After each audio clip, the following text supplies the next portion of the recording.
Uber's strategy under this CEO, Dara Khosrowshahi, ever since he has taken over, is to build scale when it comes to both supply, and that translates into adding more services. So that's why they expanded on the delivery side in such a big way. You know, they added food delivery, grocery delivery. It was all They about bought Drizzly, which is the booze guy. The booze guy, yeah. yes, he So does know that. look, and now Same for a they're friend. doing the same with autonomous vehicle supply. So they have a partnership with Waymo in 2 cities, but then they are at the mercy of either a Waymo or a Tesla partnering with them. What they're doing here is, because they don't have their own AV efforts, really doing this minority investment in Lucid that makes about 10,000 vehicles a year, premium EVs, and also Nuro, which is a software maker similar to Waymo in terms of, you know, autonomous driving. They provide the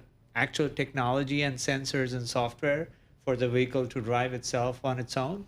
And it seems to be a sound strategy, you know, just to hedge their bets. What if the Waymo partnership doesn't pan out or get bigger as they hope to be?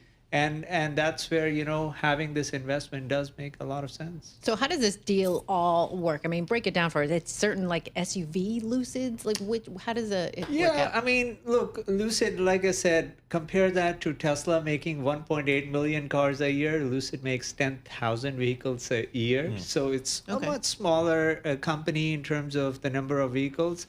But at the same time, everyone who owns a Lucid, they like the experience. It's one of that premium EV cars that never took off.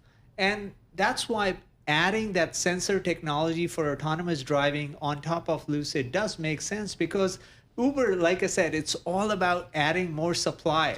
They want to cater to every segment, premium segment who wants to use AV vehicles as part of their daily routine. And that's where, you know, they are thinking long term, okay, do we have AV supply for all types of segments? And this could be something that we have an investment in. And I think it's not a big amount. It's not an outright acquisition that they're making. Well, you know, Paul, they said the Lucid was the car of the Hamptons. Like that's the new Really? thing now. Yes. Okay. So All right. you never know. Very good. I'm not sure what the car the Jersey Shore is. It's the Vespa you see me cruising on. All right, the market cap of Uber Technologies, $188 billion. It's up 50% this year. What's driving that? I mean, remember the time when Lyft used to be 30% of Uber? Yep. That has changed completely. Now Lyft is like 3% of Uber's Wow. market cap. So Wow. that's where that scale strategy Unbelievable. under the CEO has worked for them.